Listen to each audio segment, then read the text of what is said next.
பேசாமல் பனையூர் வீட்டில் படுத்து தூங்கிட்டு இருந்தாலே ஆட்சி நல்லா இருக்குன்றவாங்க மக்கள். ஏன்னா திமுகவோட கேவலமாக ஒரு ஆட்சி நடத்தவே முடியாது. திருமாவளவன் அவர்கள் பேசுகிறத நம்ம ஒன்றும் கன்சிடர் பண்ண வேணாம்னு நினைக்கிறோம். ஏன்னா நீங்கள் உங்களுக்குன்னு ஒரு கட்சி இருக்குன்றதே மறந்துட்டு நான் முழுக்க திமுகவின் ஊப்பியாவே மாறிடுவேன் அப்படின்னா என்ன அர்த்தம்? அது மக்கள் எக்கேடு கேட்டாலும் செத்தாலும் நமக்கு பிரச்சனை இல்லை.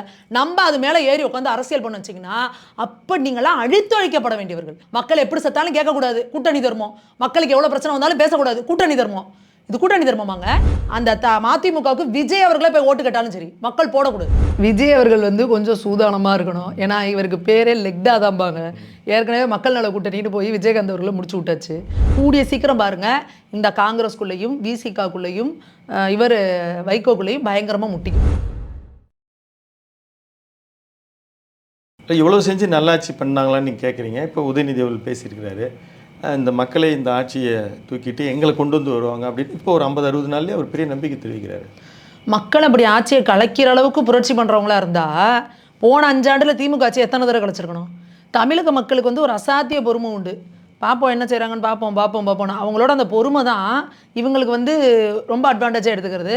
போன ஆட்சியில் நான் தான் சொல்கிறேன்ல, தாவேக்கான்னு இல்லை, இப்போ எந்த ஆட்சி இப்போ வந்திருந்தாலுமே விஜய் அவர்கள் எந்த வேலையுமே செய்யாமல் காலையில் அந்த 9 to 4 தலைமைச் செயலம் வரான்னு பாருங்க. அப்படிலாம் வேணாம். பேசாமல் பனையூர் வீட்டில் படுத்து தூங்கிட்டு இருந்தாலே ஆட்சி நல்லா இருக்குன்றவாங்க மக்கள். ஏன்னா திமுகவோட கேவலமாக ஒரு ஆட்சி நடத்தவே முடியாது. அவ்வளோ கேவலமாக நடத்திட்டு இப்போ எந்த ஆட்சி எப்படி நடத்தினாலுமே அது நல்லா இருக்குன்னு தான் சொல்லுவாங்க. அந்த அளவுக்கு போயிட்டு இருக்கு. அதனால உதயநிதி மக்கள் இப்படியே கலைச்சிருவாங்கன்னு பகல் கனவு காண்றதை முதல்ல நிறுத்திடணும். எப்படி 1977 எம்ஜிஆர் அவர்கள் ஜெயிச்சோன்னே இன்று கலைந்து விடும் நாளை கலைந்து விடும்னு டெய்லி கருணாநிதி இதை பேசிக்கிட்டே இருப்பாரு. அதே மாதிரி இன்னைக்கு ஸ்டாலின் அவர்களும் உதயநிதி அவர்களும் அதையே பேசிக்கிட்டு இருக்கிறாங்க. மக்கள் கலைச்சிருவாங்க அப்படின்னு சொல்றதுடைய இப்போ கூட ஒரு கேஸ் நீங்கள் போயிட்டு இருக்குது பார்க்கலாம். அதாவது ஊத்தங்கரை எம்எல்ஏ இளையராஜா அவர்கள் விலை பேசினாங்க, செந்தில் பாலாஜி அதுக்கான காரணமாக இருந்து முன்ஜாமீன் வாங்கினேன், அத்தனை விஷயம் இப்போ நம்ம நேற்று பார்த்தோம். இதற்கு பின்னால் அதாவது ஒரு எடப்பாடியை இன்னுமே முதலமைச்சராக்கி திமுக ஆதரவு அதில் செஞ்சிருவாங்க அப்படின்றதுல பின்னால் பாஜக இருக்குது. இது ஊடகங்கள் அத்தனையும் பேசுறது தானே, அப்படி ஒரு செய்தி இருக்கு. அதாவது இங்கே தமிழ்நாட்டில் திமுகவும் சரி எல்லாருக்கும் அப்பப்போ ஊறுகாய் மாதிரி பாஜகவை தொட்டுக்கணும், இல்லைன்னா அவங்களுக்கு சாப்பாடு டேஸ்ட்டாக இருக்காது. அப்போ இவங்களுக்கு என்ன பிரச்சனை அப்படின்னா, நம்ம ஒரு கேவலமான ஆட்சி கொடுத்தோம், அதை ஏற்றுக்க முடியல. நம்ம மக்களை சரியான முறையில் அணுகலை, அதை உங்களால் ஏற்றுக்க முடியல.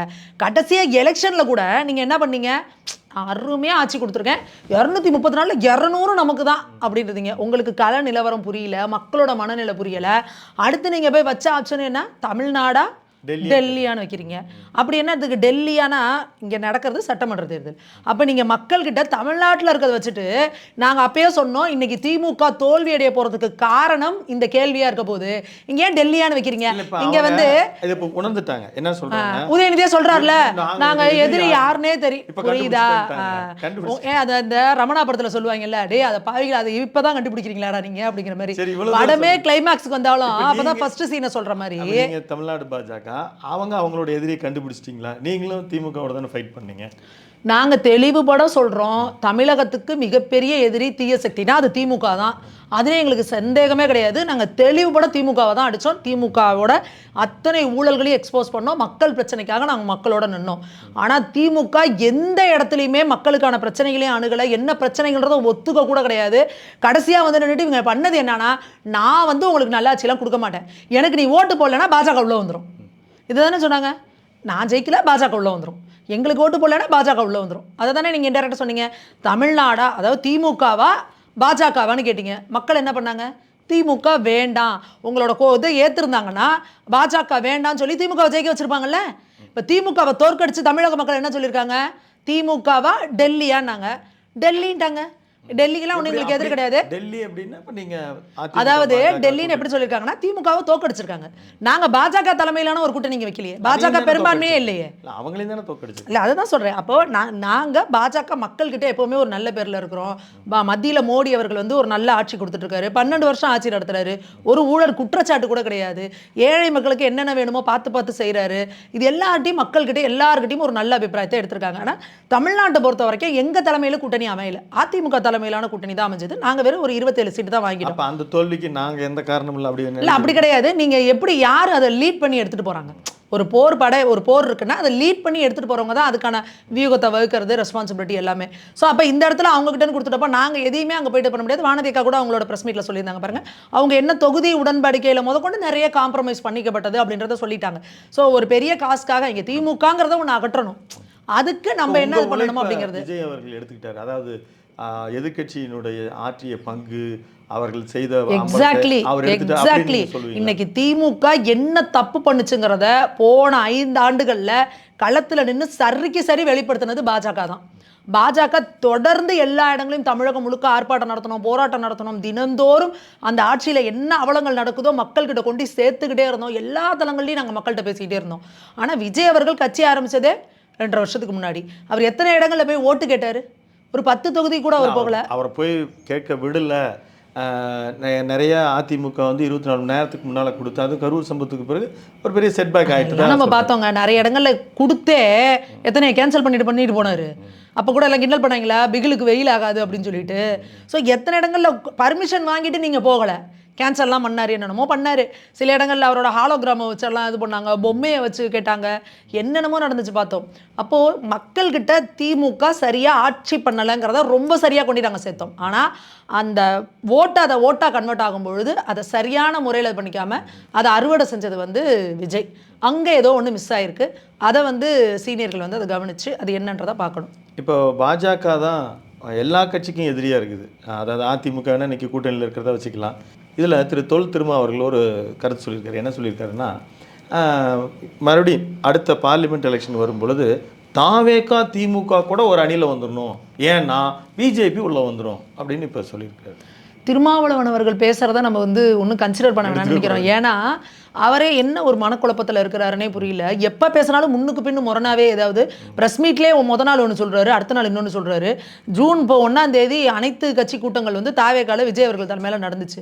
அதில் போய் எல்லாரும் கையை பிடிச்சி கோத்து மேலே நின்றுபிட்டு வெளியில் வந்து என்ன சொல்கிறாரு, நாங்கள் இன்னும் திமுகவோட நட்புறவில் தான் இருக்கோம், ஸ்டாலின் அவர்கள்கிட்ட ஆலோசனை கேட்டுட்டு தான் இருக்கோம். ஏங்க தாவேகால அமைச்சரவை வாங்கிட்டீங்க, அமைச்சரவை வாங்கிட்டு நாங்கள் இன்னும் திமுக கூட கூட்டணியில் இருக்கோம்னா இப்படி சொல்லிட்டு அடுத்த நாள் என்ன சொல்கிறாரு, திமுகவே எங்களை வெளியேற்றிருச்சுங்க, திமுக கூட்டணியில் இல்லைன்னு. இது எப்படி இருக்குன்னா, உண்மையாலுமே அவர் மேலே ரொம்ப மரியாதை இருக்குது. ஆனால் இந்த காமெடியில் சொல்லுவாங்கல்ல, நானாக போக மாட்டேன் வெளியே, நீயா வேணா என்னை கழுத்தை பிடிச்சி வெளியே தள்ளுறா அப்படிங்கிற மாதிரி. இது என்னங்க இது? நீங்கள் ஒரு கூட்டணிக்கு நீங்கள் பேசுகிறீங்க, அது கூட நீங்கள் என்ன சொன்னீங்க, ஒரு தார்மீக முறைப்படி அவங்க கூட்டணியில் நின்று நாங்கள் ஜெயித்தோம், அவர்கிட்ட போய் நாங்கள் வந்து ஒரு நன்றி தெரிவிச்சுட்டு அனுமதி வாங்கிட்டு வரோம். நீங்கள் சார் அதுவே ஏற்றுக்க முடியாது. ஏன்னா நான் அந்த விஜய் வந்து என்ன சொன்னார், நான் வந்து ஒரு ஆகச்சிறந்த தூய சக்தி, இந்த திமுக ஒரு தீய சக்தின்னு. அந்த தீய சக்தி கூட்டணியில் தான் இம்புட்டு கூட்டணி இருக்குது. அந்த தீய சக்தியோட ஓட்டு எல்லா கூட்டணிக்கும் இருக்குது.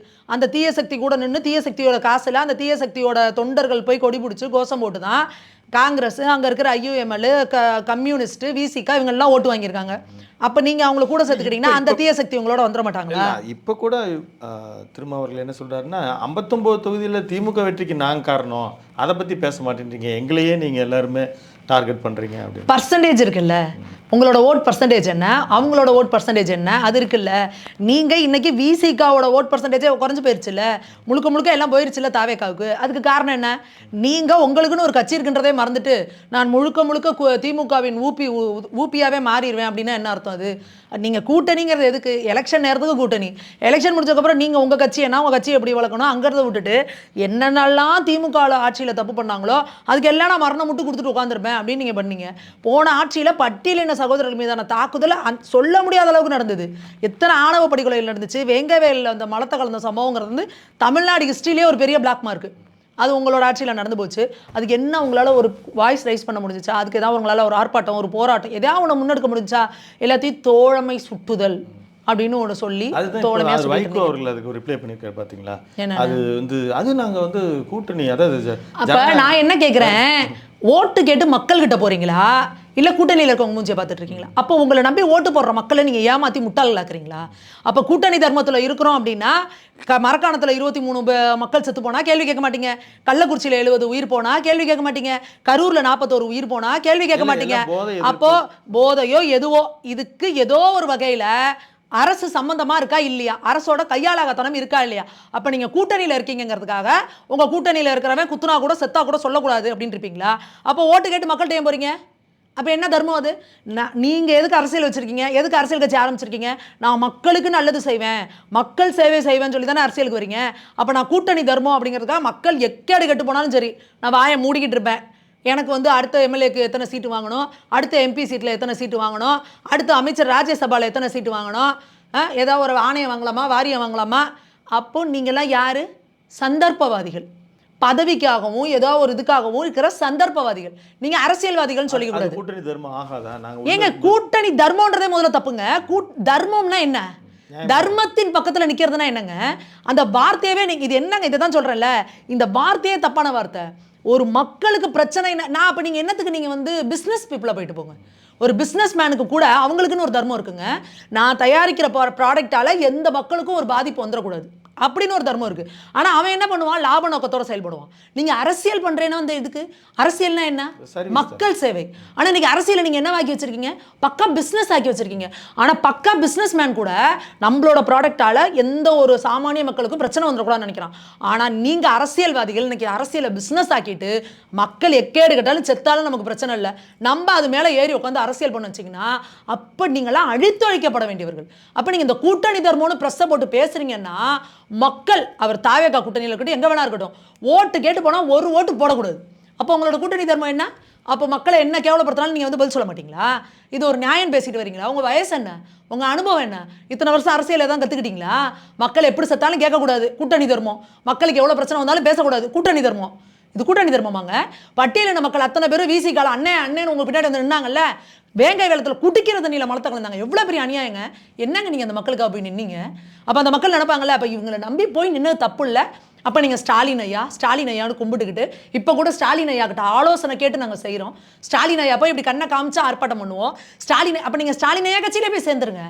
ஏன் தனியாக நான் வந்து விடுதலை சிறுத்தைகள்னு ஒரு கட்சி வச்சுருக்கேன், ஏன் நம்பி எனக்கு பின்னாடி எத்தனை பட்டியலின சகோதரர்கள் இருக்காங்க, அவங்களெல்லாம் அப்போ என்ன நீங்கள் முட்டாள்களாக்குறீங்களா? உங்களை நம்பி நம்ம அண்ணன் நமக்காக ஏதோ ஒரு மாற்றத்தை இங்கே கொண்டு வந்துருவாரு, நமக்காக இங்கே ஏதோ ஒரு புரட்சியை பண்ணிடுவார் அப்படின்னு வந்து நிற்கிறாங்கல்ல, அத்தனை பேரை நீங்கள் ஏமாத்துறீங்க தானே. ஏன் அந்த வேலையை செய்கிறீங்க? அப்போ இங்கே அரசியல் அப்படிங்கிறது மக்களுக்கானதாக இருக்கணும், இங்கே உங்களோட சுயநலத்துக்கானதாக இருக்கக்கூடாது. அப்போ மக்கள் அவங்களை அடையாளம் கண்டுபிடிச்சி ஒரு ஓட்டு அவங்க எந்த கூட்டணியாக இருந்தாலும் சரி, அந்த மதிமுகவுக்கு விஜய் அவர்களே போய் ஓட்டு கேட்டாலும் சரி மக்கள் போடக்கூடாது.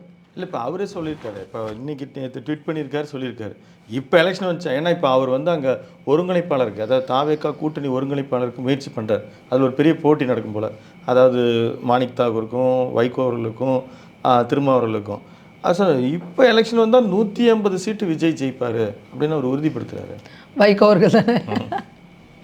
அதான் சொல்கிறேன்ல, விஜய் அவர்கள் வந்து கொஞ்சம் சூதானமாக இருக்கணும். ஏன்னா இவருக்கு பேரே லெக்டா தான்பாங்க. ஏற்கனவே மக்கள் நல கூட்டணின்னு போய் விஜயகாந்த் அவர்களை முடிச்சு விட்டாச்சு.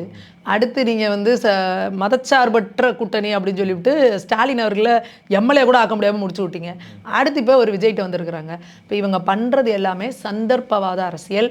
இன்னொன்று நீங்கள் கூடிய சீக்கிரம் பாருங்கள், இந்த காங்கிரஸ்குள்ளேயும் விசிகாக்குள்ளேயும் இவர் வைகோக்குள்ளேயும் பயங்கரமாக முட்டிக்கும், நிச்சயமாக முடிக்கும். ஏன்னா இவங்க யாருமே ஒரு காமன் காசுக்காக ஒருங்கிணையில், எல்லாருமே சந்தர்ப்பவாதத்துக்கு எல்லாரும் இப்போ துண்டு போட்டுக்கிட்டு இருக்கிறாங்க. இந்த பஸ்ஸில் துண்டு போடுறவன் ஓன் துண்டு தூக்கி நான் போட்டுட்டு நான் போடுவேன்ற மாதிரி பண்ணுவாங்கல்ல, இந்த மாதிரியான சண்டைகள் இனி வரும். ஏன்னா இவங்க எல்லாருக்குமே என்ன ஒரு இது இருக்குன்னா, நான் பெரிய அண்ணாவி அப்படின்றது, விஜய் அவர்களை பார்த்துட்டு தம்பி எங்களோட அனுபவம்லாம் வயசே கிடையாதுப்பா அப்படின்ற ஆட்டிடியூடு இவங்க எல்லாருக்குமே இருக்குது. விஜய் அவர்கள் அரசியலுக்கு புதுசாக இருந்தாலும் கட்சிக்கு அவர் தான் வந்து தலைவர், அவர் தான் இன்றைக்கி முதல்வராக இருக்கார். ஸோ அப்போ எந்த அளவுக்கு அவரோட டிசிஷனில் இவங்க வருவாங்கன்றதுக்கு ஒரு கேள்வி. அடுத்தது அவர் எடுக்கிற முடிவுக்கு எந்த அளவுக்கு இவங்கெல்லாம் உள்ளே வருவாங்கன்றதுக்கு இப்போ ஒரு கேள்வி. இன்னொன்று, இந்த உள்ளே இருக்கிறாங்கல்ல இவங்களுக்குள்ள நான் தான் முன்னாடி போவேன் இந்த அமைதிப்படையில் வரும்ல, தலைவர் ட்ரௌசரை கழட்டி போட்டுருக்காரு, யாரா நீ எப்படா முன்னாடி போய் எடுக்கலாம் அப்படின்னு சண்டை வரும்ல, அந்த மாதிரி நான் தான் இங்கே ஒரு முக்கிய பொறுப்பில் வைப்பேன், நான் தான் இங்கே பொறுப்பில் இருப்பேன், நான் தான் ஒருங்கிணைப்பாளர்னு சொல்லி இவங்களுக்குள்ளே வரும். இப்போ நேற்றே ஆரம்பிச்சிருச்சு பாருங்க, திருமாவளவன் அவர்களை வந்து ஆமாம் அவரோட பரிசுக்கு நோபல் பரிசு கொடுக்கலாம், அவர் ஆமாம் நான் இங்கே அமைச்சரவையும் வாங்கிக்குவேன் திமுக கூட்டணியும் இருக்கேன்னு சொன்னால் நமக்கே ஓ என்ன அப்படியா அப்படிங்கிற மாதிரி இந்த பாபனா சம்பளத்தில் இப்படி திரும்புவாங்கல்ல, அந்த மாதிரி நம்ம எல்லாரும் என்னடா அது உலகமாக அதிசயமான பதில். அதுக்கு வைகோ சொல்லிட்டாரு ஆமாங்க அதுக்கு நோபல் பரிசு கொடுக்கலாங்கன்னு. அடுத்த உடனே இவர் பதில் சொல்கிறாரு வைகோ அவர்களால் எனக்கு ஒரு நோபல் பரிசு கிடைச்சா சந்தோஷம் தானே. ஆரம்பிச்சிருச்சுல இப்பயே, இது இன்னும் பாருங்கள் இன்னும் முத்தும். ஏன்னா இவங்களுக்குள்ள ஒரு காமன் காசோ இல்லை ஏதாவது சேவை பண்ணணுன்றதோ கிடையாது. அப்படி இருக்கிற மக்கள் தான் ஒரு இடத்துல ஒன்றா இருக்க முடியும், ஒரு காமன் ஐடியாலஜி. இவங்க எல்லாருமே இங்கே விஜய் அப்படிங்கிற ஒரு பேரை வச்சு ஒரு பெரிய பதவி கிடைக்க போகுது, நம்ம இது மூலியமாக மூலயமா ஏதோ ஒன்று பெரிய அனுபவிக்க போகிறோம் அப்படின்ற ஒரு இதில் வந்திருக்கிறாங்க. அப்போ அதில் ஏதாவது 1% குறையுதுங்கிறப்போ இவங்க எல்லாரோட முகமும் வந்து விகாரமாக தெரியும். அதை வந்து விஜய் அவர்களும் பார்க்க தான் போகிறாங்க. இன்னொன்று விஜய் அவர்கள் புரிஞ்சுக்கணும், விஜய் அவர்கள் எந்த யார் கூட கூட்டணி இல்லாமல் தனியான நேரம் தான் மக்கள் இந்த ஓட்டை போட்டிருக்கிறாங்க. விஜய் அவர்களே வேறு யார் கூடாது கூட்டணி வச்சிருந்தா இந்த ஓட்டு கிடைச்சிருக்குமாங்கிறது சந்தேகம். அப்போ மக்கள் வந்து நீங்கள் இவங்களும் வேணாம் அவங்களும் வேணாம்னா அவங்கள முடிவெடுத்திருக்காங்க. அப்போ நீங்கள் திருப்பி இவங்க எல்லாரையும் கூட சேர்க்குறீங்கன்னா இப்போ வர இடைத்தேர்தலே விஜய் அவர்களுக்கு மக்கள் என்ன நினைக்கிறாங்கன்றது புரிஞ்சிடும் விஷயம்.